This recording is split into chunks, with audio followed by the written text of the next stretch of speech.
Depois de um grave acidente de carro, liguei para meu marido e pedi para ele vir me buscar no hospital. Ele respondeu por mensagem: estou almoçando com minha melhor amiga. Não posso simplesmente sair. Eu digitei de volta: ok. O que o policial disse quando se aproximou da mesa dele no restaurante o faria desejar não ter me deixado esperando. A mensagem de texto chegou enquanto eu ainda estava sangrando. Não posso sair do almoço com a Caroline agora. O ex dela está perseguindo-a. Pega um Uber. Desculpa, querida. Eu encarei as palavras do meu marido através da tela rachada do meu celular, meu ombro deslocado, gritando a cada respiração superficial, e digitei de volta com a única mão boa que eu tinha: ok. Aquela única palavra acabaria com nosso casamento de 8 anos, embora o Rafael ainda não soubesse disso. Ele estava ocupado demais confortando a Caroline Albuquerque sobre a última crise inventada dela para perceber que a ex-esposa dele estava deitada na emergência do Hospital Morumbi, escolhendo entre a raiva e a morfina. As enfermeiras me perguntaram 3 vezes se podiam ligar para outra pessoa, qualquer outra pessoa, mas eu continuei encarando a mensagem, relendo-a várias vezes, como se as palavras pudessem se rearranjar em algo que fizesse sentido. Meu marido de 8 anos de casamento havia acabado de sugerir que eu pegasse um Uber para casa da sala de emergência depois de um acidente de carro que poderia ter me matado. Porque a Caroline Albuquerque, a amiga de faculdade dele, com a vida boa e as infinitas catástrofes românticas, precisava mais dele. Aquela manhã parecia uma vida diferente agora.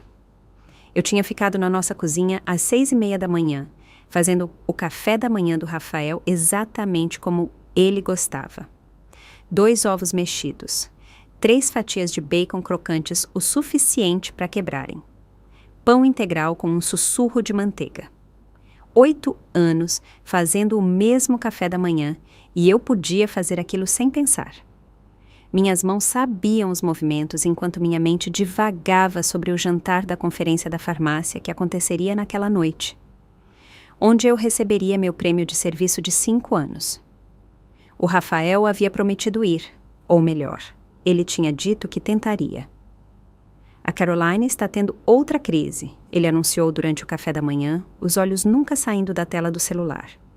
O sorriso suave brincando nos lábios dele era o que eu costumava ver quando entrava em um cômodo. Agora pertencia às mensagens de texto dela. Outra vez. Eu mantive minha voz neutra enquanto quebrava os ovos com talvez mais força do que o necessário. Essa é a 3ª crise só neste mês. O ex-namorado dela, o Marcos, está perseguindo-a. Ela assustou a Ana, a filha dela. Segundo a Caroline, o Marcos a perseguia há 6 meses. Estranho como a perseguição parecia ocorrer apenas nas tardes de quinta-feira, quando o Rafael tinha seu intervalo de almoço mais longo. Estranho como nunca escalava a ponto de ela ligar para a polícia. Eu queria ter apontado essas inconsistências, mas tinha aprendido que defender a Caroline era a nova religião do Rafael. Em vez disso, o lembrei sobre o jantar da farmácia. A resposta dele foi previsível. Vou tentar ir, mas se a Caroline precisar de mim. E ela precisaria. Ela sempre precisava nas quintas-feiras. A questão sobre os almoços de quinta-feira era que eles tinham começado de forma tão inocente que eu nem conseguia ficar com raiva no início. 6 meses atrás, Rafael tinha levado a Caroline na minha farmácia, no Hospital Morumbi. Ela precisava de um remédio para ansiedade, e o Rafael queria ter certeza de que ela receberia o tratamento certo. Eu observei de trás do balcão enquanto ela tocava o braço dele rindo de algo que ele disse. O gesto era casual, íntimo, familiar. Rafael havia ajeitado a gravata quando ela a elogiou. Um pavão em busca de atenção. A Carolina está passando por um divórcio difícil, ele explicou naquela noite. Ela não tem mais ninguém na cidade com quem possa realmente conversar. Um almoço virou 2, mensal virou semanal. 1 hora se estendeu para 3, sempre nas quintas-feiras, quando eu trabalhava no meu turno da noite e não voltava para casa antes das 9. Eu tentei falar com ele sobre isso no mês passado. Estávamos deitados na cama e eu podia sentir o perfume dela na camisa dele, algo caro e floral que fazia nosso quarto cheirar a uma loja de departamentos. Você acha que a Caroline pode estar se aproveitando da sua bondade? Eu perguntei com cuidado. Rafael se virou para me olhar com uma surpresa tão genuína que por um momento me perguntei se eu estava errada. Se aproveitando? Ana Júlia, ela está em frangalhos. O ex dela a está abusando psicologicamente. Ela tem ataques de pânico. Ela precisa de apoio. Ela tem os pais dela que moram a 20 minutos daqui.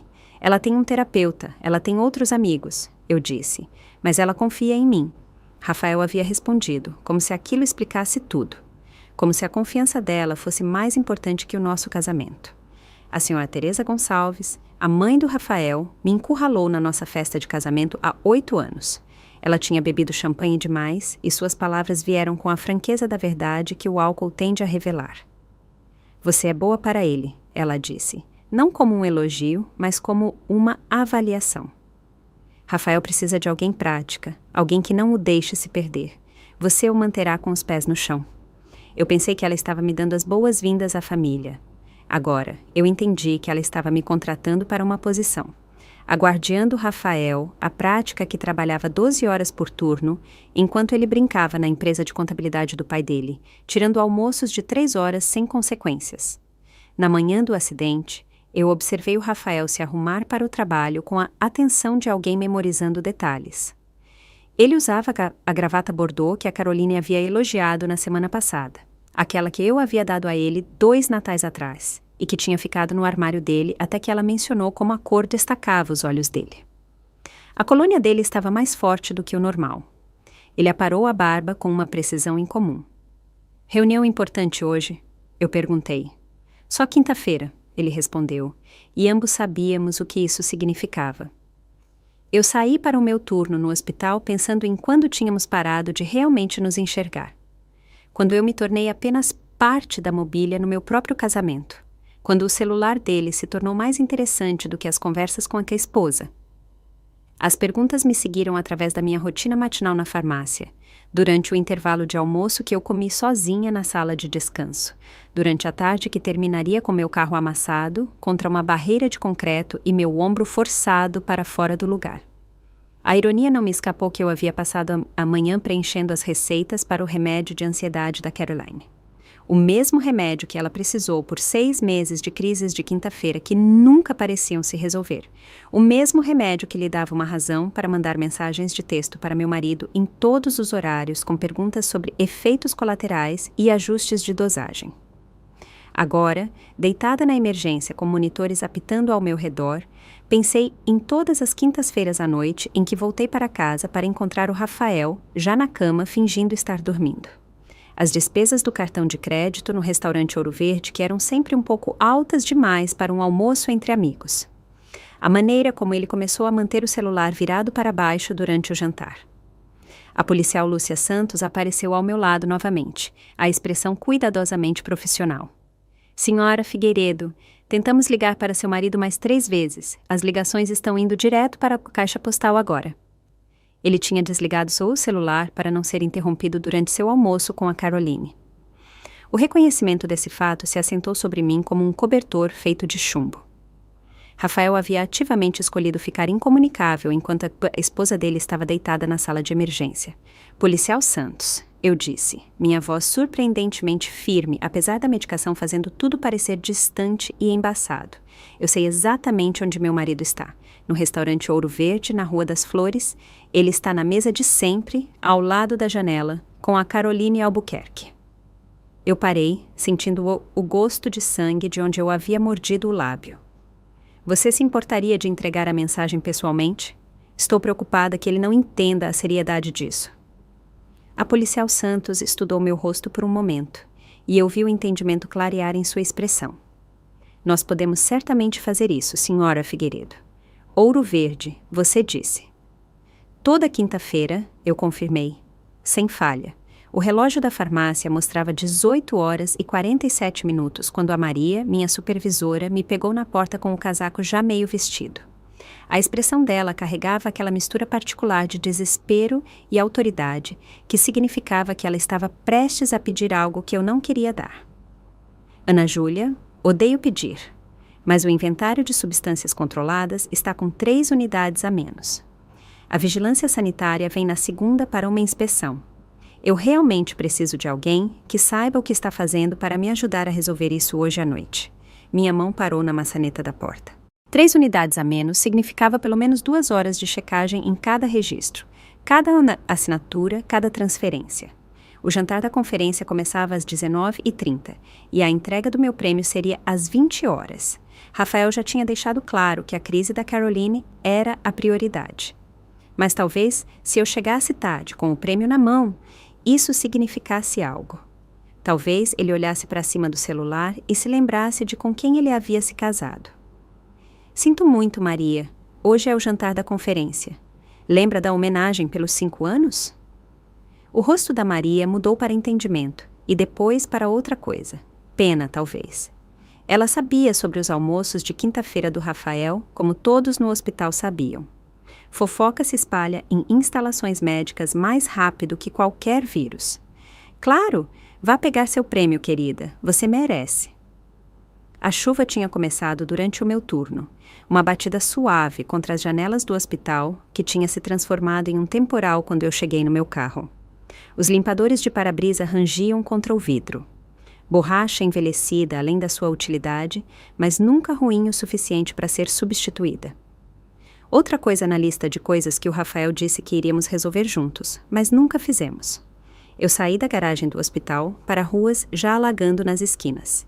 O jantar da conferência era no centro, no Hotel Grand Mercure. 15 minutos com o tempo bom, provavelmente 30 nessa bagunça. Meu celular estava no porta-copos e eu ficava olhando para ele, esperando que o Rafael mandasse uma mensagem dizendo que estava lá a caminho, que a crise da Caroline tinha se resolvido, que ele se lembrava que a esposa dele seria homenageada naquela noite. Nada. A chuva batia mais forte quando eu virei na Avenida Paulista. As luzes da rua criavam halos na água escorrendo pelo meu para-brisa e eu tive que me inclinar para a frente para enxergar direito. O rádio tocava algo antigo e melancólico. Uma música que minha mãe costumava cantarolar enquanto lavava a louça.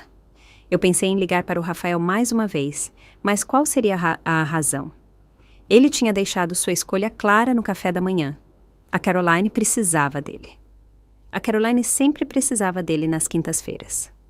Eu estava pensando no que eu diria se alguém perguntasse onde o Rafael estava naquela noite, quando me aproximei do cruzamento entre a Rua das Flores e a Paulista. O semáforo estava verde.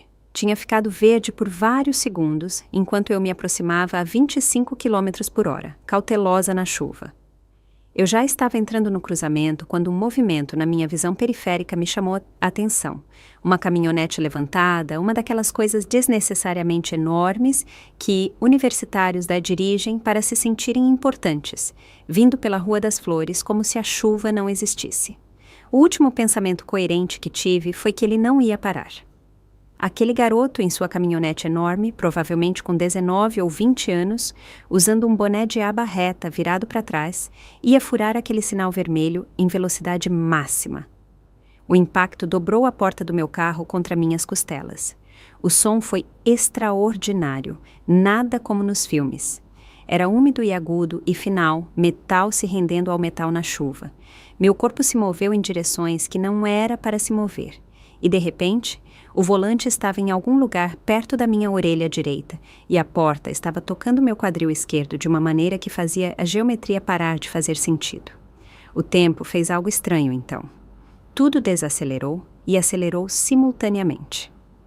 Eu podia ver gotas de chuva individuais no que restou do meu para-brisa, cada uma perfeita e separada. A voz da minha mãe flutuou na minha cabeça com clareza absoluta. Uma memória de 20 anos atrás, quando ela me pegou saindo de casa com uma cueca velha. Sempre use uma cueca limpa, Ana Júlia. E se você estiver em um acidente, o que os paramédicos vão pensar? O absurdo daquele pensamento me fez querer rir, mas meu peito não se expandia direito. Algo quente estava escorrendo para meus olhos, e quando tentei limpar, meu braço esquerdo não respondia aos comandos. Ele apenas pendia em um ângulo que me revirou o estômago. Minha aliança de casamento captou a luz da rua através da janela quebrada. Ouro coberto de vermelho que eu sabia que era sangue, mas não conseguia processar como meu. 8 anos usando aquela aliança. 8 anos acreditando que ela significava algo mais do que joia. Agora era apenas metal em um dedo preso a um braço que não se movia, coberto de sangue de uma ferida na cabeça. Eu não conseguia ver, mas definitivamente conseguia sentir. O rádio ainda estava tocando. Através do caos de vapor do motor destruído e da chuva jorrando de onde as janelas costumavam estar, aquela música melancólica continuava como se nada tivesse acontecido. Meu cérebro, provavelmente em choque, decidiu que essa era uma informação de vital importância. A música era Eu e Você, da banda Lord Huron. Eu conseguia identificá-la apesar de tudo mais estar desligando. Alguma parte de mim achou isso hilário. Vozes começaram a penetrar a bolha de choque, masculinas, jovens, em pânico. O garoto da caminhonete dizendo variações de Eu não a vi e O sinal estava amarelo. E Ela está bem? Repetindo várias vezes como um disco quebrado. Outras vozes se juntaram, mais calmas, dando instruções sobre não me mover, sobre ligar para o SAMU, sobre verificar a respiração. Então, vozes familiares, profissionais. Os paramédicos chegaram mais rápido do que parecia possível, embora o tempo tivesse se tornado negociável, então talvez tivessem sido horas. Eu reconheci a urgência controlada em seus movimentos. A maneira como eles se comunicavam em frases curtas e eficientes. Eles estavam fazendo a avaliação inicial, verificando vias aéreas, respiração, circulação, o básico que você aprende no primeiro dia de qualquer treinamento médico. Senhora, a senhora pode me ouvir? Não tente se mover, nós vamos ajudá-la. A jovem paramédica curvada sobre mim não deveria ter mais de 25 anos. Sua parceira parecia ainda mais jovem. Eu queria dizer a eles que eu sabia o que eles estavam fazendo, que eu entendia a terminologia médica, que eu trabalhava no Hospital Morumbi, mas quando abri a boca, o que saiu foi ombro deslocado, possível concussão, múltiplas lacerações na testa e no couro cabeludo. Eles trocaram olhares acima da minha cabeça, o olhar que profissionais médicos compartilham quando um paciente pode ter um trauma na cabeça, mas está falando claramente demais para ser descartado. A senhora é uma profissional da área médica? O mais velho perguntou enquanto estabelecia um acesso venoso com uma facilidade praticada. Farmácia, Hospital Morumbi, devia estar no jantar, prêmio de 5 anos. As palavras saíram desconectadas, como contas de um colar quebrado se espalhando pelo chão. Eles trabalharam ao meu redor com eficiência coreografada. Um colar cervical para proteger minha coluna. Uma cuidadosa examinação do ombro que me fez ver estrelas apesar do que quer que eles tivessem injetado. Pressão na ferida da cabeça. Isso era aparentemente mais impressionante do que eu tinha percebido, com base na rapidez com que eles se moveram depois de ver. Vamos extraí-la agora. Isso pode doer. Pode doer é a maneira que os profissionais médicos falam. E isso vai ser agonia. Eles cortaram o que restou da minha porta com ferramentas que soavam como vespas de metal irritadas. Cada movimento enviava fogo através do meu ombro e costelas. Eu me concentrei nos rostos deles, na chuva batendo em seus uniformes, em qualquer coisa, exceto na dor que fazia a respiração parecer um afogamento ao contrário. Foi quando a policial Lúcia Santos apareceu nas portas da ambulância, enquanto eles me carregavam para dentro. Eu reconheci o rosto dela imediatamente, apesar do nevoeiro do choque e da medicação. Ela pegava o remédio para a pressão arterial da mãe dela todo mês, sempre conversadeira, sempre perguntando sobre minha família, meu marido, minha vida. Ana Júlia, querida, sou eu, a Lúcia Santos. Você vai ficar bem, precisamos contatar alguém para você. Quem devemos ligar? A resposta automática veio sem pensar, programada por 8 anos de casamento.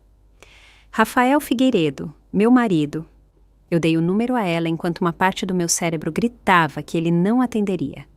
Que a crise da perseguição da Caroline seria mais importante do que a emergência real da esposa dele.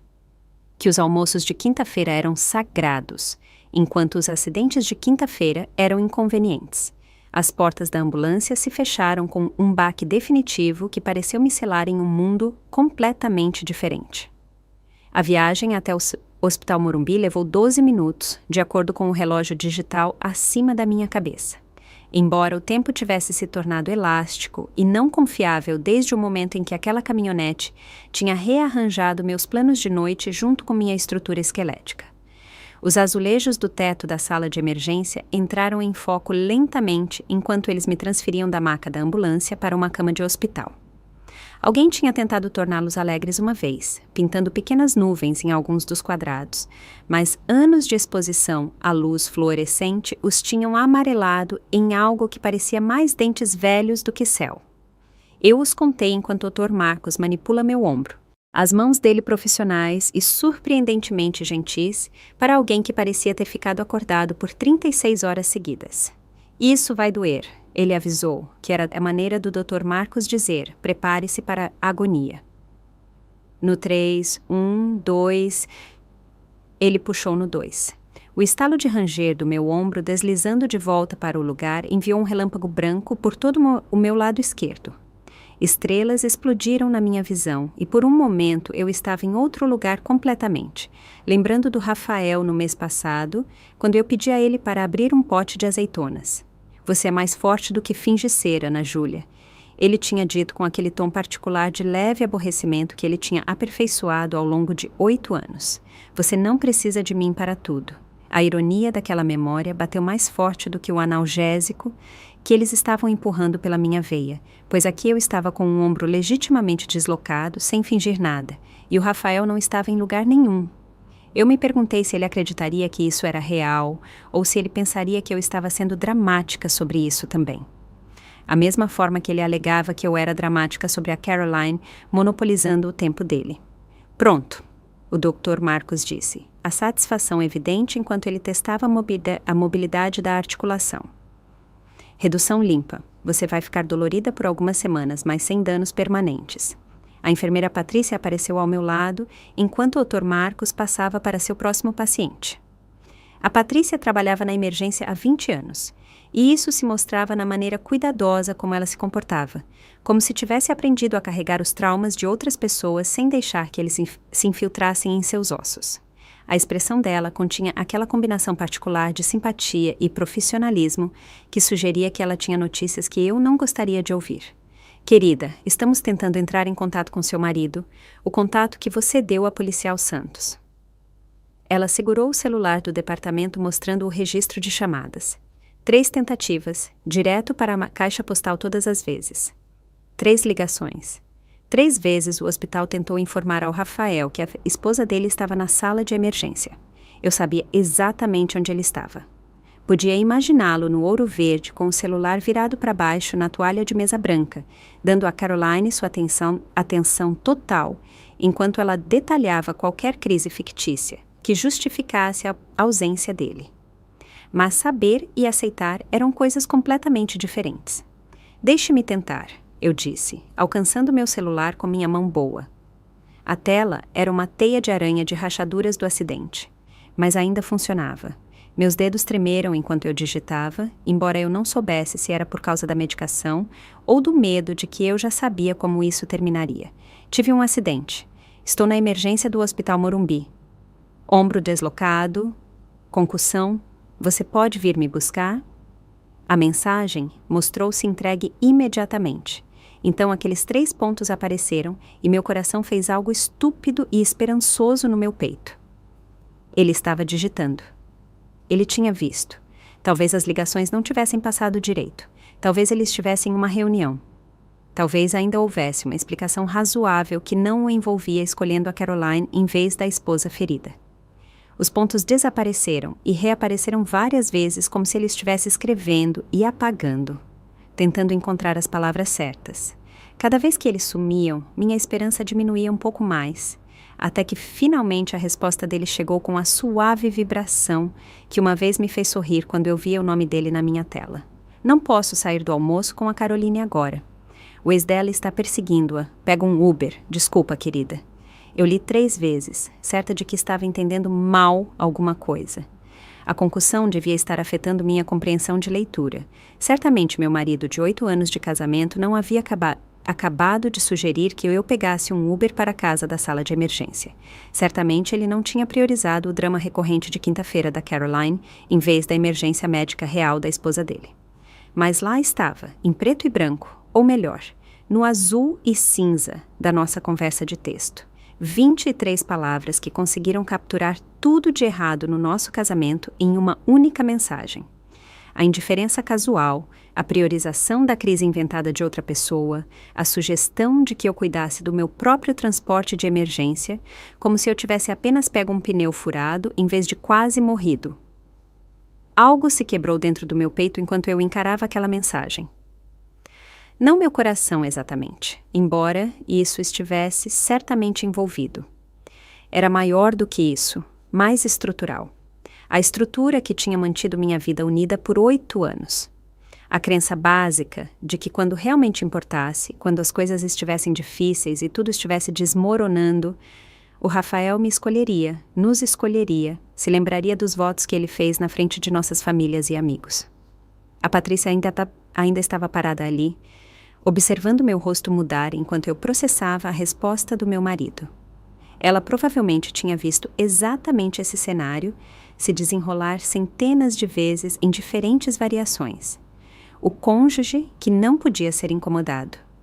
O parceiro que tinha um lugar mais importante para estar. O contato de emergência que não estava interessado na emergência. Alguém mais está vindo te buscar, querida? Ela perguntou gentilmente. Eu olhei para o meu celular novamente, para a mensagem do Rafael sentada ali como evidência em um caso que eu não tinha percebido que estava construindo. Então olhei para a Patrícia, para o rosto gentil dela que tinha visto tanta decepção que já não se surpreendia com nada. Não, eu disse, e minha voz soou estranha para meus próprios ouvidos. Não, mas preciso fazer outra ligação.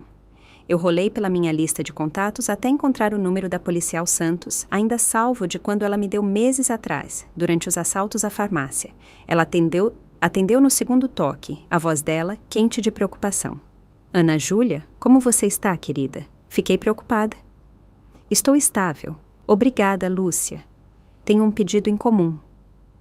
Minha voz permaneceu firme, apesar do terremoto acontecendo dentro do meu peito. Meu marido não está atendendo o celular, mas eu sei exatamente onde ele está. No restaurante Ouro Verde, na Rua das Flores. Ele está na mesa de sempre, ao lado da janela, com a Caroline Albuquerque. Houve uma pausa do outro lado e eu pude sentir a Lúcia processando o que eu estava realmente pedindo. Seria possível para alguém notificá-lo pessoalmente? Eu continuei, cada palavra deliberada e clara. Estou preocupada que ele não entenda a seriedade disso. Outra pausa, mais longa desta vez. Quando a Lúcia falou novamente, o tom dela tinha mudado ligeiramente, carregando um entendimento que me fez querer chorar pela primeira vez desde o acidente. Nós podemos certamente fazer isso, Ana Júlia. Ouro Verde, você disse. Vamos enviar policiais para lá agora mesmo. Obrigada. Ele estará na mesa ao lado da janela. Aquela com a vista da cidade, com a Caroline Albuquerque. Eles vão lá toda quinta-feira. Toda quinta-feira, a Lúcia repetiu, e aquelas 2 palavras carregaram mais peso do que deveriam. Depois que eu desliguei, deitei contra o travesseiro do hospital e fechei os olhos, imaginando o que estava prestes a acontecer. O restaurante Ouro Verde com seus copos de cristal e guardanapos cuidadosamente dobrados. Rafael inclinado para a frente para captar cada palavra da última crise da Caroline. A mão dela provavelmente no braço dele, aquele toque casual que significava tudo e nada. Então a porta se abriria. Policiais entrariam, seus uniformes escuros e oficiais contra toda aquela elegância de toalhas de mesa brancas. As conversas parariam. Garfos parariam a meio caminho da boca e todos naquele restaurante se virariam para observar enquanto a polícia se aproximava da mesa do Rafael. A mão perfeitamente arrumada da Caroline voaria para a boca. O rosto do Rafael passaria por confusão, aborrecimento e então, finalmente, entendimento. O silêncio seria completo enquanto a policial Santos explicava que a esposa dele tinha sofrido um acidente sério, que ela estava na sala de emergência, que eles tinham tentado entrar em contato com ele por horas. A sala de emergência desenvolveu seu próprio ritmo ao meu redor, enquanto eu esperava pelo que viesse a seguir. O apito constante dos monitores, o suave ranger dos sapatos das enfermeiras nos pisos polidos, o murmúrio distante das crises de outras pessoas sendo gerenciadas com eficiência profissional. Eu tinha fechado os olhos, não dormindo, mas flutuando naquele espaço medicado entre a consciência e os sonhos, quando meu celular vibrou contra o cobertor do hospital. 3 mensagens de texto chegaram em rápida sucessão, o nome do Rafael iluminando minha tela rachada como um sinal de alerta. Ana Júlia, sinto muito, não percebi que era tão sério. Porque o hospital não ligou mais de uma vez? Mandar a polícia foi completamente desnecessário e vingativo. Eu encarei as mensagens, assistindo-as embaçar e focar enquanto minha concussão fazia da leitura ser uma aventura de paciência. A progressão era quase fascinante em sua previsibilidade. Pedido de desculpas, desvio de responsabilidade, acusação. O manual de Rafael Figueiredo para evitar responsabilidade, entregue em tempo real enquanto eu estava deitada em uma cama de hospital com 15 pontos na testa. Outra vibração. Você está sendo dramática sobre isso. 4 mensagens, 4 tentativas diferentes de fazer com que a culpa fosse minha. O acidente era sério o suficiente para justificar um pedido de desculpas, mas não sério o suficiente para ele sair do almoço. O hospital deveria ter tentado mais para contatá-lo, como se 3 ligações para a caixa postal não fossem suficientes. Mandar a polícia foi vingativo, não uma resposta necessária à sua indisponibilidade deliberada. E, finalmente, a joia da coroa de sua estratégia de desvio. Eu estava sendo dramática. Minha mão boa tremeu enquanto eu colocava o celular de lado sem responder. O que havia para dizer? Que um ombro deslocado e um trauma na cabeça não eram dramáticos o suficiente para ser a atenção dele? Que a esposa dele sangrando em uma sala de emergência deveria ter esperado pacientemente pela crise da Caroline se resolver? A cortina ao redor da minha cama se moveu e o Lucas entrou, parecendo que tinha dirigido pelo inferno para chegar aqui. Meu irmão mais novo ainda usava suas roupas de visita, a camisa azul e a calça social que o faziam parecer confiável para potenciais compradores, embora agora estivessem amassadas e manchadas de chuva. O rosto dele, geralmente com um sorriso fácil que vendia casas e encantava clientes, estava esculpido em pedra. 2 horas, ele disse, atravessando para o meu lado da cama em 3 passos rápidos. 2 horas eu estive dirigindo, pensando em todas as maneiras que eu ia te apoiar na recuperação, preocupado demais com a minha irmã. A mão dele encontrou a minha, gentil apesar da raiva que irradiava dele. Então eu chego aqui e a enfermeira me diz: seu marido sugeriu que você pegasse um Uber para casa. Lucas, não. Ana Júlia, não tem não. Ele puxou a cadeira de visitante para perto com a mão livre, sentando sem soltar a minha. Me mostre as mensagens. Eu entreguei meu celular a ele, observando o rosto dele se transformar enquanto ele lia as mensagens do Rafael. A progressão era quase teatral. Incredulidade, raiva e então algo mais frio e calculado que eu reconheci de seus negócios. Este era o Lucas em modo de aquisição, exceto que em vez de um imóvel, ele estava calculando a remoção completa do Rafael da minha vida. 8 anos, ele murmurou, ainda rolando as mensagens. 8 anos eu o vi tratando você como uma funcionária em vez de uma esposa. Mas isso é um nível de egoísmo totalmente novo. Ele pegou o próprio celular, os dedos voando pela tela com eficiência prática. Estou ligando para o Zé, o chaveiro. Ele me deve um favor. Pode trocar suas fechaduras até amanhã de manhã. Lucas, eu não sei se... E a mudança Silva. Eles se especializam em extrações rápidas, situações de divórcio, problemas domésticos, esse tipo de coisa. Muito discretos, muito profissionais. A velocidade daquilo fez minha cabeça girar mais do que a concussão. Já faz 8 anos, Lucas. Eu não posso simplesmente... Não pode simplesmente o quê? Exigir decência humana básica do seu marido? Esperar que ele apareça quando você está no hospital? A voz dele suavizou um pouco, mas os dedos dele nunca pararam de digitar. Ana Júlia, Ele escolheu almoçar com outra mulher em vez da sua emergência médica. Não tem como voltar atrás disso. Meu celular vibrou novamente, não o Rafael desta vez, mas uma notificação do Instagram. Caroline Albuquerque tinha me enviado uma mensagem. Eu quase não abri, exausta demais para lidar com qualquer drama que ela quisesse compartilhar, mas a curiosidade venceu. A mensagem era mais longa do que o esperado, e lê-la foi como assistir à última peça da imagem cuidadosamente construída do Rafael desmoronar em pó. Ana Júlia, estou mortificada com o que aconteceu hoje. Quando a polícia chegou ao nosso almoço, eu fiquei chocada que o Rafael não tinha saído imediatamente depois da sua mensagem. Eu perguntei a ele por que ele não foi até você na hora. Eu tive que parar, minha visão embaçando um pouco antes de continuar. Ele disse que você estava sempre exagerando as coisas para chamar a atenção, que você provavelmente estava bem e apenas tentando manipulá-lo para sair. Mesmo depois que os policiais explicaram sobre o acidente, ele continuou insistindo que você estava sendo dramática. Eu nunca senti tanto nojo de alguém na minha vida. Eu não tinha ideia de que você estava realmente machucada. Ele fez parecer que você tinha sofrido uma batida leve e estava transformando em algo maior. Sinto muito por ter participado disso sem saber. O Rafael não é mais bem-vindo na minha vida. Eu espero que você se recupere rapidamente e encontre o apoio que você merece. A mensagem ficou ali como evidência em um julgamento que eu não tinha percebido que estava acontecendo. O Rafael não apenas tinha desconsiderado meu acidente para mim, mas tinha ativamente me retratado como manipuladora e em busca de atenção para a Caroline.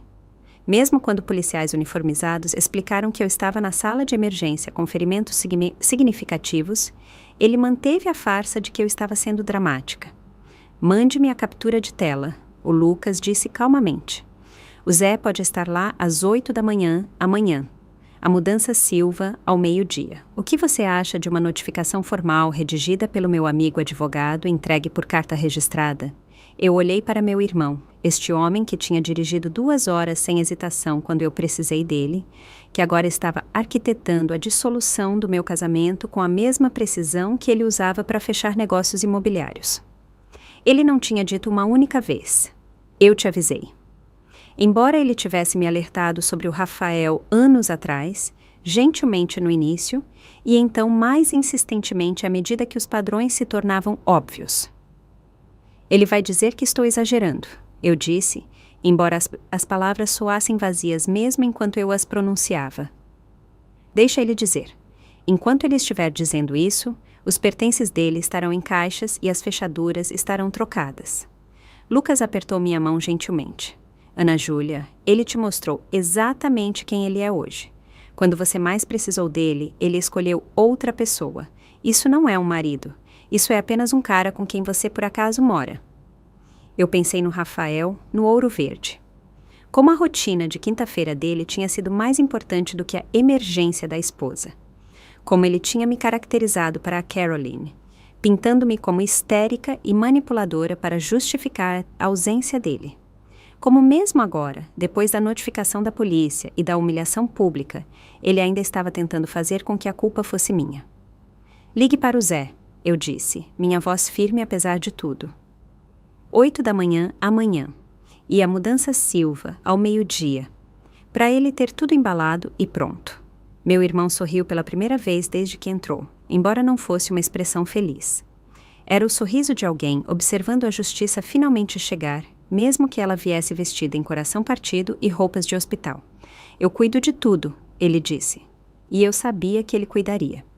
Enquanto o Rafael provavelmente ainda estava no Ouro Verde, tentando salvar sua dignidade na frente da Caroline e dos clientes do restaurante que testemunharam sua vergonha pública, o Lucas já estava desmantelando a vida que nós tínhamos construído juntos, com precisão cirúrgica.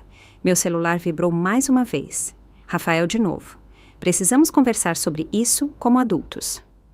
Eu olhei para a mensagem, então para o Lucas, então para a minha aliança de casamento, ainda coberta de sangue seco do acidente. 8 anos reduzidos a este momento, esta cama de hospital. Esta decisão que não era realmente uma decisão.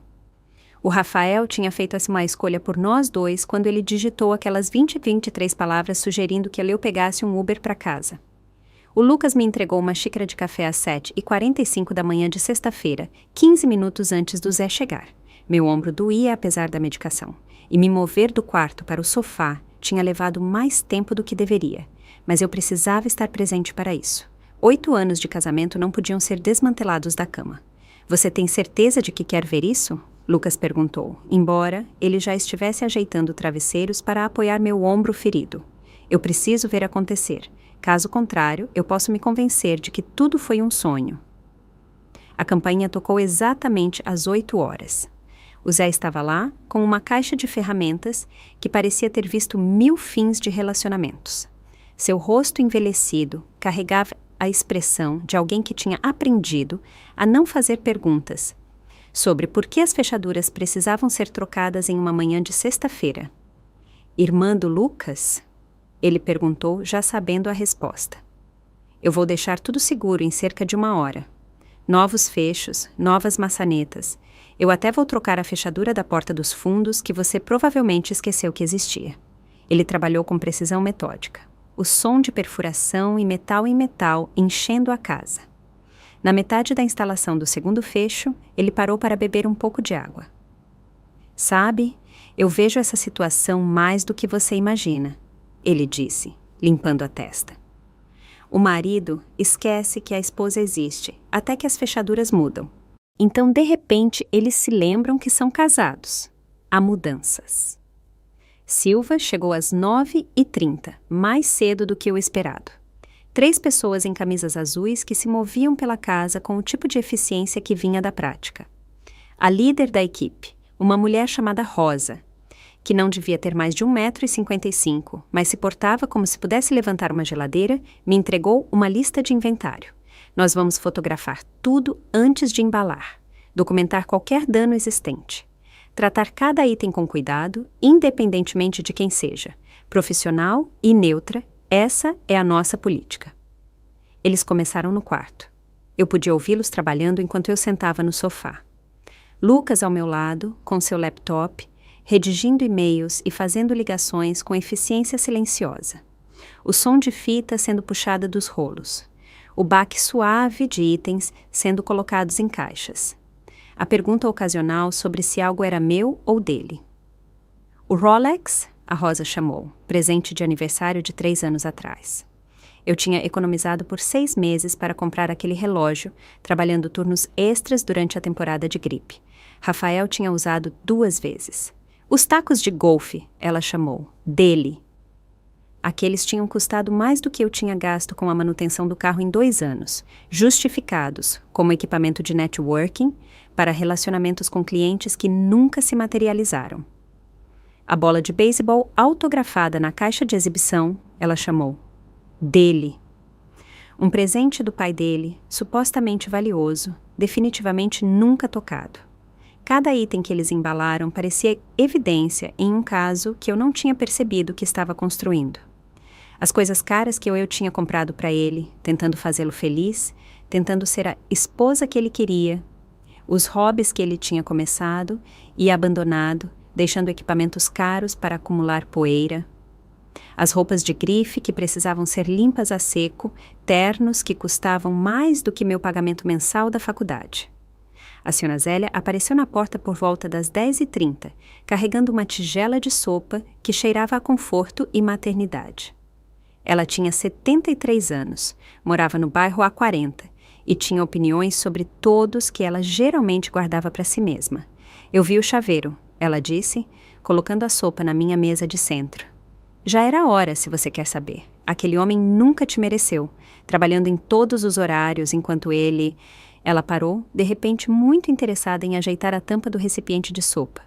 Enquanto ele, o quê? O rosto dela se enrugou de desconforto. Eu não quero te chatear mais, querida. Você já passou por muita coisa. Por favor, seja o que for, eu preciso saber. Ela suspirou, se acomodando na cadeira à minha frente com os movimentos cuidadosos de alguém cujas articulações protestavam a maioria das atividades. Aquela mulher, a do Fiat branco, ela tem vindo aqui nas tardes de terça-feira. Às vezes, quando você está no trabalho, fica por 1 ou 2 horas. A Caroline dirigia um Fiat branco. Nas tardes de terça-feira, eu sempre trabalhava até tarde, me preparando para o inventário de quarta-feira de manhã. A informação se encaixou como um cadeado de combinação, encontrando seus números. Há quanto tempo? Talvez 3 meses. Eu não queria dizer nada sem ter certeza, e então eu não tinha certeza de como abordar o assunto. Está tudo bem, senhora Zélia. Obrigada por me contar. Ela estendeu a mão e deu um tapinha na minha mão boa. Eu trouxe a sopa do divórcio, receita da minha mãe. Comi a mesma coisa há 40 anos, quando deixei o senhor Zélia. Foi a melhor decisão que eu já tomei. Depois que ela saiu, eu fiquei sentada com essa nova informação, adicionando-a à crescente pilha de evidências de que meu casamento tinha acabado muito antes do acidente de ontem. A Caroline não estava apenas almoçando com o Rafael. Ela estava vindo para nossa casa, para a nossa cama, provavelmente enquanto eu preenchia receitas e contava pílulas e fazia turnos extras para pagar o gosto caro dele. Ana Júlia. A Rosa estava no corredor com uma pergunta no rosto. O escritório em casa. Tem muita papelada. Como você quer que a gente lide com isso?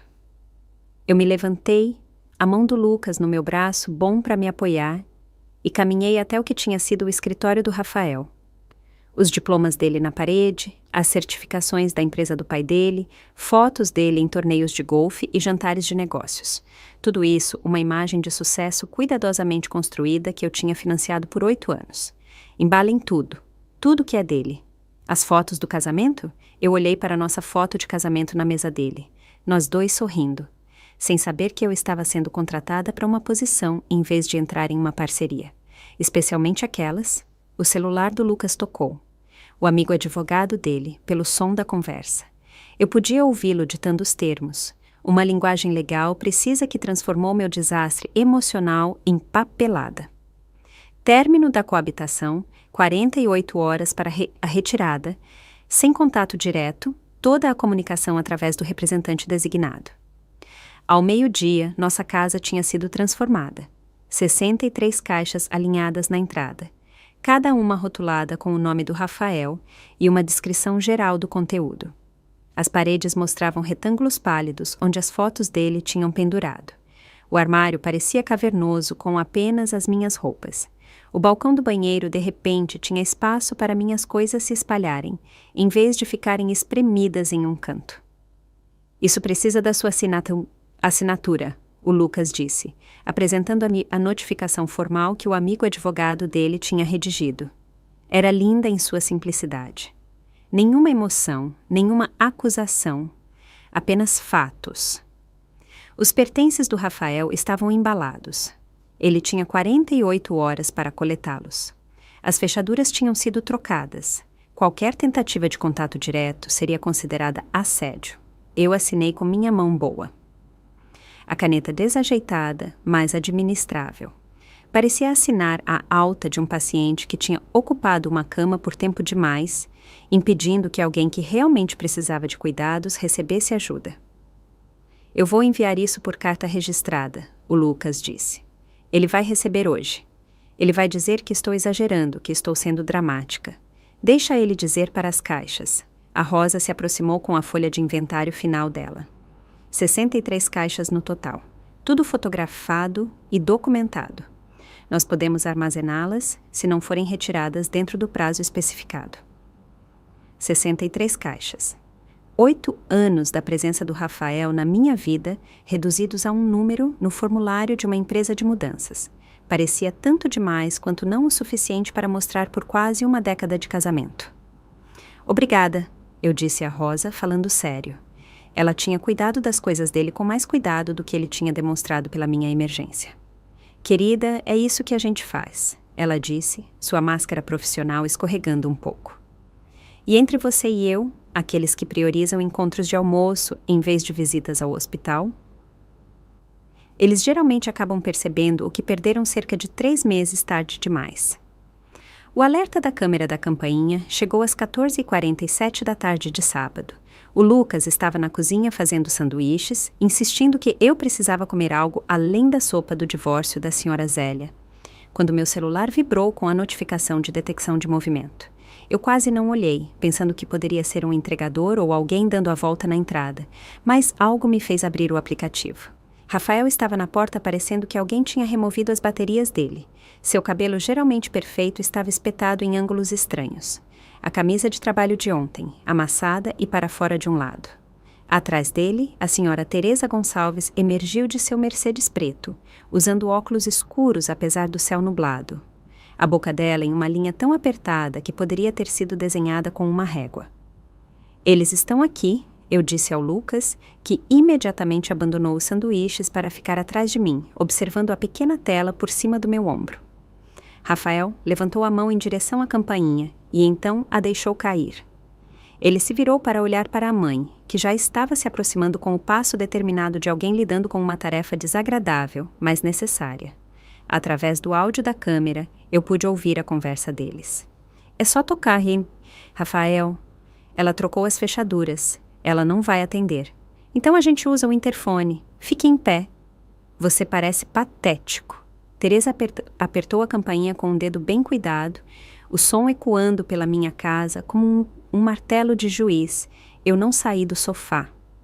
Lucas apertou meu ombro bom gentilmente, um lembrete silencioso de que eu não estava sozinha desta vez. Depois de 30 segundos, Teresa apertou o botão do interfone.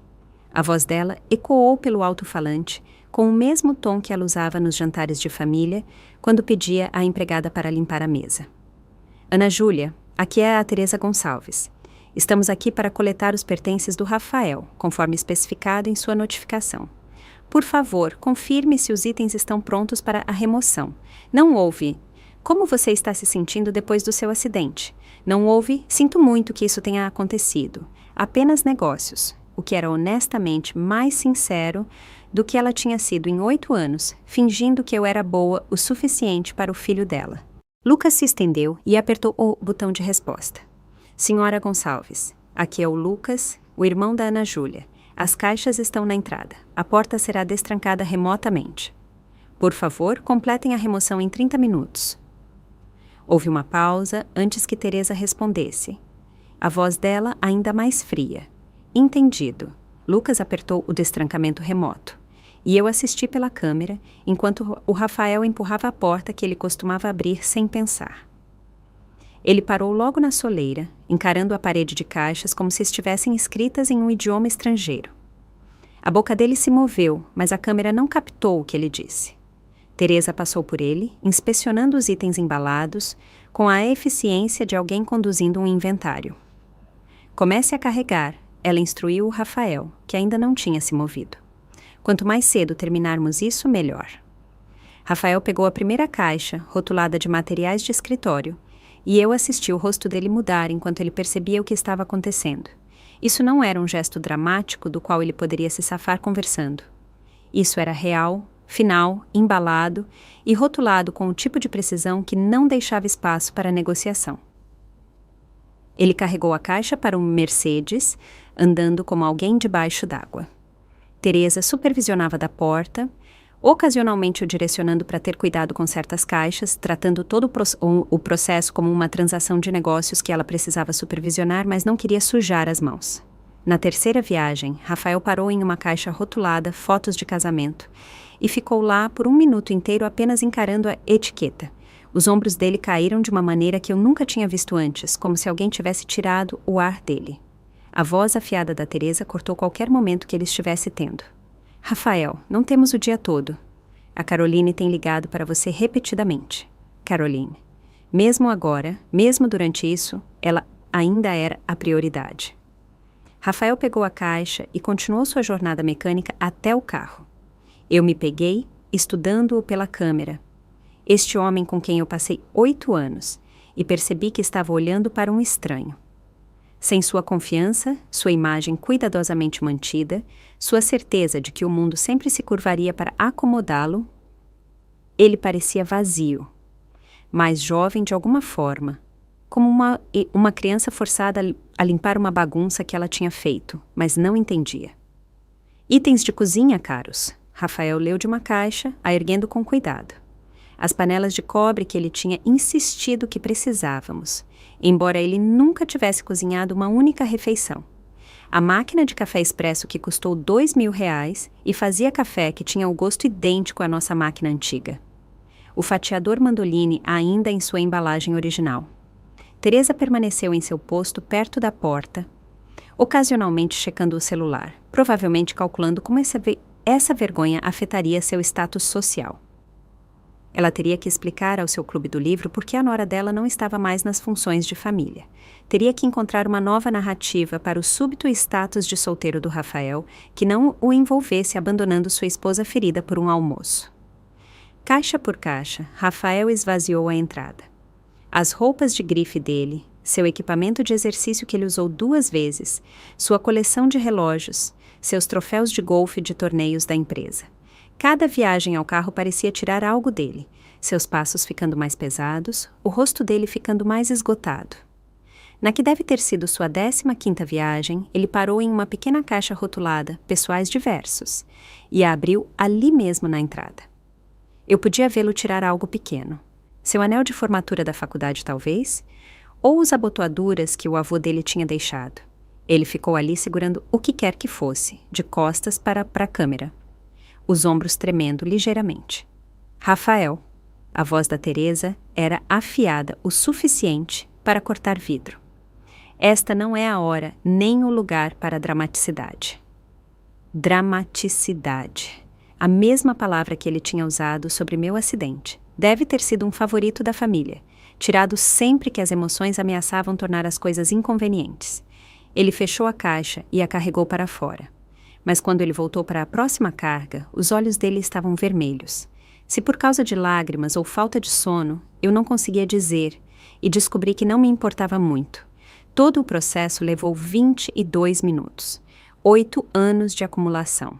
22 minutos de remoção. Rafael fez uma última varredura na entrada, verificando se algo tinha sido esquecido, e por apenas um momento ele olhou diretamente para a câmera da campainha. Nossos olhos se encontraram através da divisão digital, e eu vi algo que eu nunca tinha visto antes no rosto dele: entendimento.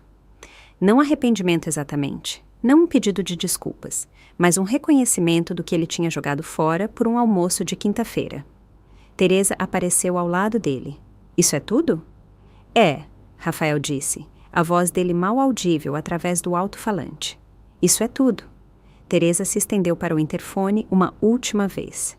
Os itens foram coletados. O Rafael queria que eu...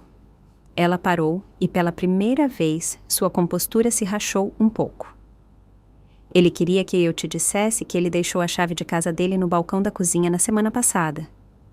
Na semana passada. Antes do acidente, ele já estava se afastando, provavelmente planejando sua estratégia de saída enquanto eu estava trabalhando turnos extras e fazendo o café da manhã dele. A informação deveria ter doído, mas em vez disso, parecia a peça final de um quebra-cabeça se encaixando. Eles saíram sem outra palavra. O Mercedes se afastando com 63 caixas da vida do Rafael, amontoadas no porta-malas e no banco de trás. Eu assisti até o carro virar a esquina e desaparecer, levando consigo 8 anos da minha vida que eu nunca teria de volta, mas que não queria mais. Lucas me ajudou a ficar em pé, e juntos nós andamos pela casa. O balcão do banheiro parecia enorme sem o arsenal de produtos do Rafael. O armário parecia ecoar com todo o seu espaço vazio. A parede da sala de estar mostrava retângulos pálidos, onde seus diplomas e prêmios tinham pendurado, como fantasmas de conquistas que nunca tinham sido tão impressionantes quanto ele tinha fingido. Eu fiquei na sala de estar vazia por um momento a mais, passando minha mão boa pela parede onde o diploma do Rafael tinha pendurado. A pintura estava um pouco mais brilhante ali, protegida de anos de luz solar. Um retângulo perfeito do que costumava ser. O Lucas já estava na cozinha terminando os sanduíches que ele tinha abandonado antes, quando meu celular vibrou com uma mensagem da minha colega de trabalho, a Melissa.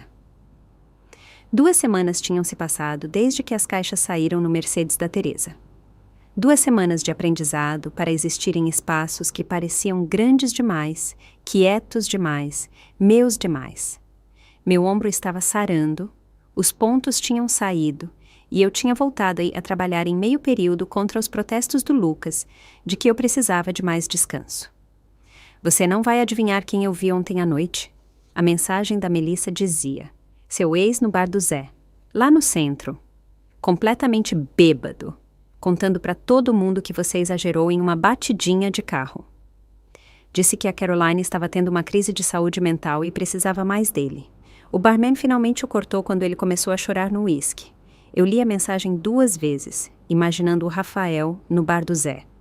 Um bar de quinta que ele teria chamado de inferior a ele 6 meses atrás. Agora ele estava lá, bêbado e desesperado, girando uma narrativa onde ele era a vítima da reação exagerada da esposa dramática dele. O mesmo homem que tinha sugerido que eu pegasse um Uber da sala de emergência agora estava chorando em uísque barato sobre ser incompreendido. Ele realmente disse que a Caroline estava com pensamentos suicidas. A próxima mensagem da Melissa chegou. Como se isso justificasse tudo. Mas veja só, minha prima Sarah trabalha na empresa da Caroline. Ela tem postado fotos de praia em Jerry a semana toda. Que crise de saúde mental. Então a Caroline tinha fugido para o Nordeste, em vez de lidar com as consequências da disponibilidade do Rafael. A mulher, cuja crise interminável tinha exigido a atenção imediata dele toda quinta-feira por meses, tinha desaparecido no momento em que ela poderia realmente tê-lo. Havia algo quase poético nisso. Eu não respondi a Melissa. O que havia para dizer? Que eu não estava surpresa que o Rafael, descobrindo como o abandono se sentia, era a justiça servida fria. Em vez disso, eu voltei a contar pílulas e preencher receitas, os movimentos de rotina me acalmando em sua previsibilidade. Um mês depois, em uma tranquila tarde de quarta-feira, o Sr. Ricardo Gonçalves entrou na farmácia. O pai do Rafael parecia mais velho do que eu me lembrava, seu terno geralmente perfeito, um pouco amassado, o tipo de exaustão nos olhos que vinha da decepção em vez da falta de sono. Ana Júlia, ele disse, se aproximando do balcão com um desconforto óbvio. Eu não esperava. É que eu geralmente vou na drogaria São Paulo do outro lado da rua. Seu remédio para a pressão arterial? Eu perguntei, já puxando o perfil dele no nosso sistema. Profissional, neutra, como se ele fosse qualquer outro cliente. Sim, o médico aumentou a dosagem. Estresse. Você entende? Eu entendia. A rede de fofocas no Hospital Morumbi era eficiente e abrangente. Rafael tinha cometido erros na empresa do pai. Perdeu 3 grandes clientes em 2 semanas por faltar a reuniões, enviar relatórios cheios de erros e chegar atrasado e desarrumado. O menino de ouro, que tinha sido entregue a uma sala de canto, estava manchando rápido. O Rafael tem tido dificuldades, Ricardo disse baixinho, enquanto eu preparava a receita dele. Ele liga dizendo que está doente toda quinta-feira agora. Diz que não consegue encarar o dia da semana, e a Caroline, ela não atende às ligações dele. Trocou o número, aparentemente. Toda quinta-feira, o dia que tinha sido sagrado para os almoços deles, agora era o dia em que o Rafael não conseguia funcionar. Ele finalmente entendeu o que se sentia ao ser abandonado por alguém que você pensou que se importava com você. Exceto que a Caroline simplesmente parou de atender, enquanto ele tinha ativamente escolhido o almoço em vez da minha emergência. Isso deve ser difícil, eu disse, mantendo o mesmo tom que eu usava com qualquer cliente discutindo problemas pessoais. Ricardo estudou meu rosto por um momento, talvez procurando por raiva ou satisfação. Ele não encontrou nenhuma. Eu tinha me tornado muito boa em neutralidade profissional no último mês. Ele tem passado pelo local do acidente, Ricardo acrescentou. No cruzamento onde aconteceu. A mãe dele acha que ele está se punindo. Eu entreguei a sacola de remédios a ele. Seria só isso por hoje, Sr. Gonçalves? Ele assentiu, entendendo o limite que eu tinha traçado. Quando ele saiu, eu me perguntei se o Rafael realmente dirigia por aquele cruzamento. Se ele imaginava a caminhonete esmagando minha porta. Se ele finalmente entendia que alguns momentos não podiam ser desfeitos com desculpas ou explicações. 2 meses depois do acidente, exatamente 2 meses depois do dia, um e-mail de 3 páginas apareceu na minha caixa de entrada antes que meu filtro automático pudesse pegá-lo. Rafael tinha usado um endereço de e-mail diferente, provavelmente criado apenas para este propósito. A linha de assunto dizia: "Por favor, leia, eu finalmente entendo." Contra meu bom senso, eu abri. O e-mail era uma obra-prima de manipulação vestida de revelação. Ele alegou que o estresse do trabalho tinha nublado seu julgamento. A Caroline tinha dito a ele que estava tendo pensamentos suicidas, embora ela estivesse atualmente postando fotos do pôr do sol de Jerry. O transtorno de ansiedade dele, nunca mencionado antes em 8 anos, o tinha feito congelar em situações de crise. Ele estava em terapia há 2 semanas. Ele tinha dirigido até o local do acidente e finalmente entendido o trauma que eu tinha experimentado, 2 meses tarde demais. Eu vejo agora o quão errado eu estava, ele escreveu. Quando eu fiquei naquele cruzamento, eu imaginei você presa no carro, sangrando, com medo, se estendendo para mim, e eu não estava lá. Eu estava comendo salmão caro enquanto você estava lutando pela sua vida. O detalhe do salmão era estranhamente específico e de alguma forma tornava tudo pior. Ele se lembrava do que ele estava comendo enquanto eu sangrava. Nós poderíamos tentar aconselhamento, o e-mail continuou. Eu já encontrei um terapeuta que se especializa em trauma e reparo de relacionamentos. Eu sei que eu falhei com você, mas 8 anos não merecem uma segunda chance? 8 anos. Ele estava certo sobre o tempo, mas errado sobre todo o resto. 8 anos não mereciam nada. 8 anos era apenas tempo gasto, não um crédito automático para o perdão.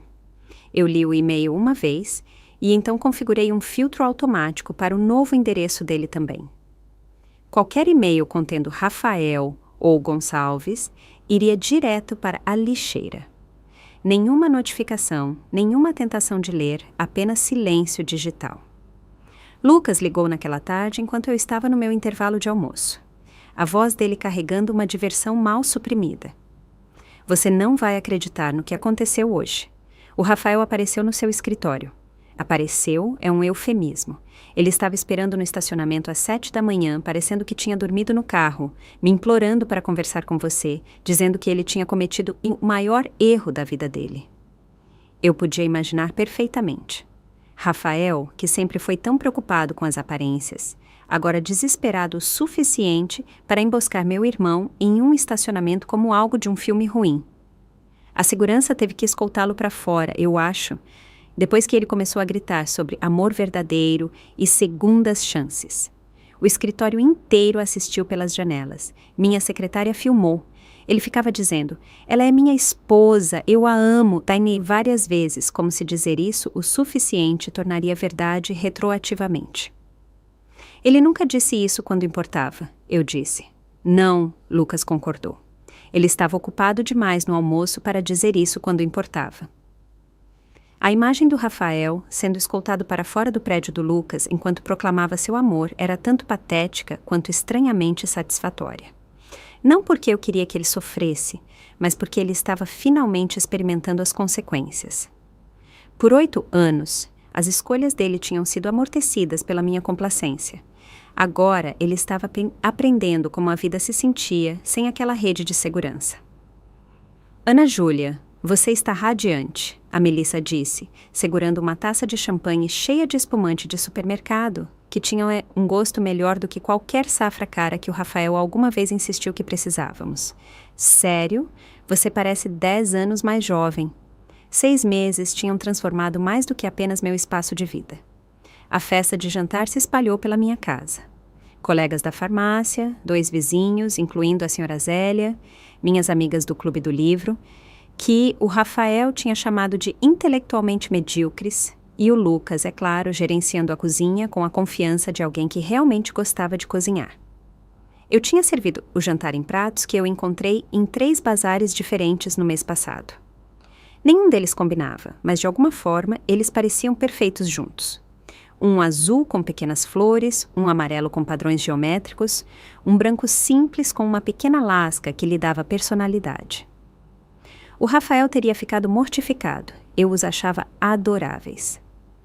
Conta a história sobre o cara com o peixe. Alguém gritou e a Patrícia, minha ex-enfermeira da emergência, lançou-se em um conto sobre um paciente que tinha chegado com um peixe dourado vivo em um saco, insistindo que ele precisava de atenção médica. Todos riram. O tipo de risada genuína e profunda que tinha estado ausente nesta casa por anos. Ninguém se preocupou em parecer sofisticado. Ninguém checou seus relógios. Ninguém mencionou Caroline, Rafael ou os almoços de quinta-feira. Na manhã seguinte, eu tive meu último acompanhamento com o Dr. Marcos no Hospital Morumbi. Ele manipulou meu ombro através de toda a sua amplitude de movimento, assentindo com satisfação a cada movimento. Recuperação perfeita, ele anunciou, e então parou, estudando as finas linhas prateadas na minha testa onde os pontos tinham ficado. As cicatrizes são mal visíveis. Mais alguns meses e você provavelmente não as verá de forma alguma. Elas não me incomodam, eu disse, falando sério. Aquelas cicatrizes eram a prova de sobrevivência, evidência do momento em que tudo mudou.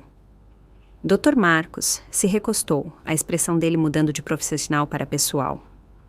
Sabe, eu passei por algo parecido há 5 anos. Não um acidente de carro, mas um momento em que o trauma revelou o que já estava quebrado. Minha ex-esposa trouxe os papéis do divórcio para o hospital quando eu estava me recuperando de uma cirurgia de emergência. Isso é horrível. Eu pensei assim na época. Mas olhando para trás, aquela cirurgia não terminou meu casamento. Ela apenas expôs o que tinha morrido por anos enquanto nós dois fingíamos que estava tudo bem. Às vezes é preciso uma colisão, literal ou metafórica, para nos mostrar que estivemos vivendo em destroços o tempo todo. As palavras dele ficaram comigo enquanto eu dirigia para casa, pegando uma rota que eu tinha evitado por 6 meses. O cruzamento da Rua das Flores com a Avenida Paulista parecia diferente à luz do dia, mais movimentado, mais comum do que a cena de catástrofe pessoal que tinha se tornado na minha memória. Eu parei no sinal vermelho, o mesmo sinal que o garoto da faculdade tinha furado naquela noite, e esperei. O cruzamento era apenas pavimento e linhas pintadas. Nenhuma evidência do acidente permaneceu, nenhum pneu derrapado ou vidro quebrado. Nada para marcar como o lugar onde minha vida se dividiu em antes e depois. Carros se moviam em seus padrões habituais. Pessoas atravessavam a rua absorvidas em seus celulares. A vida continuava seu ritmo, indiferente à história que tinha se desenrolado ali. Quando o sinal ficou verde, eu não me movi imediatamente.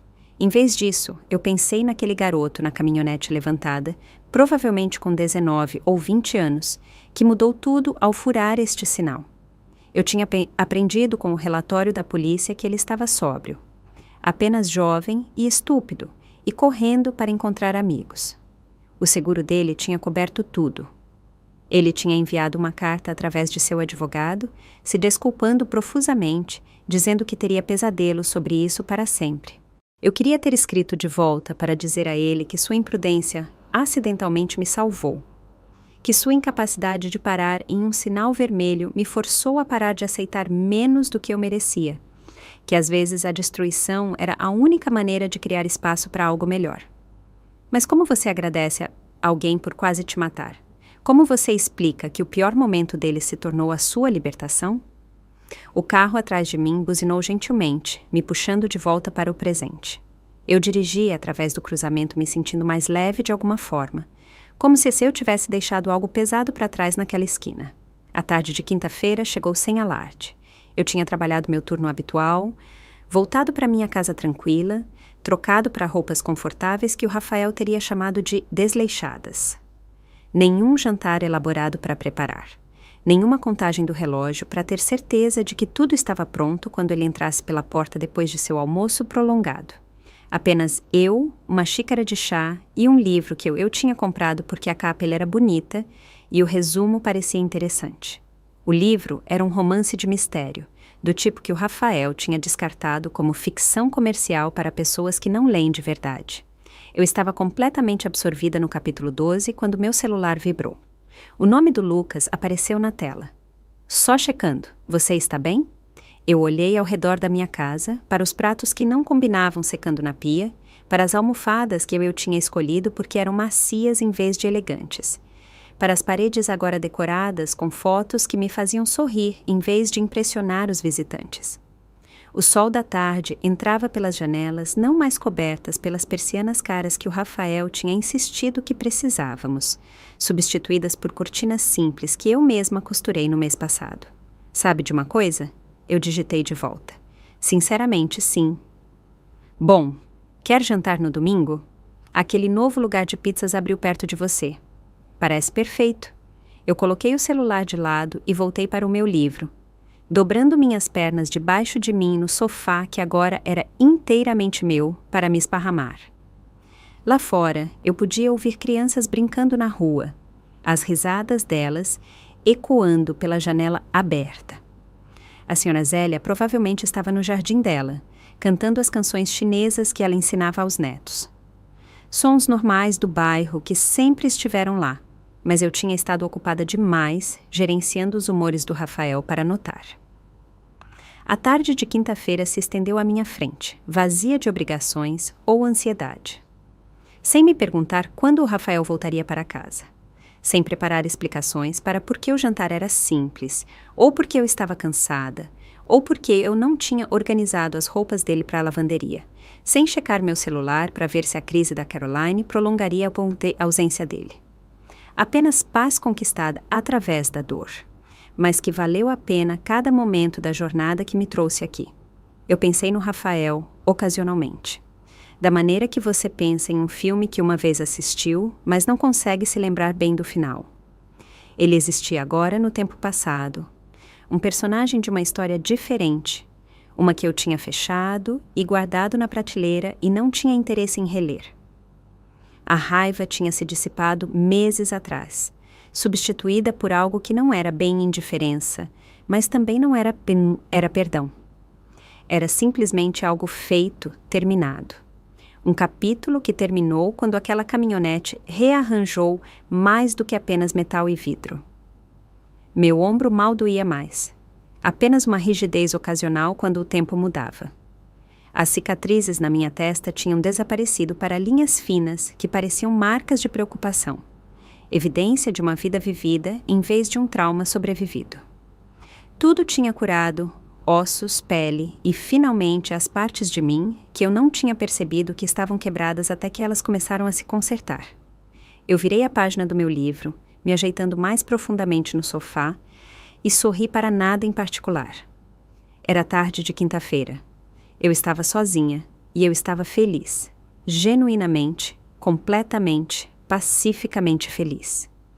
A arquitetura da minha nova vida era simples, mas sólida, construída sobre fundações que eu tinha escolhido em vez de herdado. Decorada com alegria em vez de obrigação. Era assim que a liberdade se sentia, não dramática ou triunfante, apenas quieta e verdadeira e inteiramente minha. Gostou da minha história e de qual cidade está ouvindo? Vamos nos encontrar nos comentários. Se você gostou da história, pode me apoiar enviando um super thanks para que eu possa continuar trazendo mais histórias como essa. Já te agradeço muito pelo apoio. Estou esperando seus comentários sobre a história. No vídeo, você pode ver 2 novas histórias de vida que eu recomendo de coração. Tem muito mais no meu canal, não esquece de se inscrever. Até a próxima história de vida com carinho e respeito.